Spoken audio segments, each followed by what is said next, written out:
Pluto Magic School Bus. Don't you mean The Twilight Zone? That show had more science fiction than fact. Well, we realized a school bus would make a lousy spacecraft. I'll give you that one, but only because you call it a magic school bus. But there's no way any spacecraft could visit all 9 planets in a day.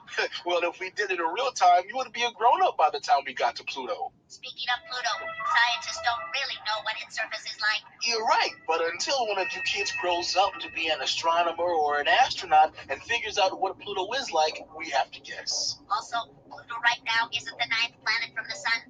Until 1999, it's temporarily inside Neptune's orbit. Right again. What about those funny-looking sun goggles? I happen to know you should never look directly at the sun. Hurts your eyes. You're one bright kid. So how come some of the time the kids were floating around in the bus?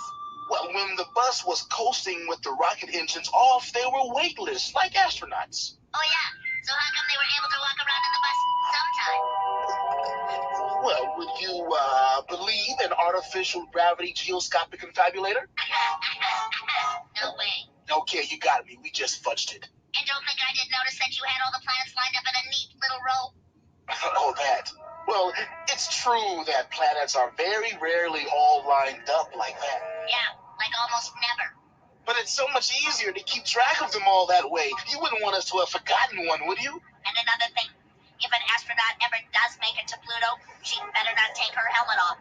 You think they'd end up with more than a cold, huh? She'd end up a block of ice, or worse. Which reminds me why I called in the first place. Yes? I'm still waiting for someone to get that pile of litter off my planet.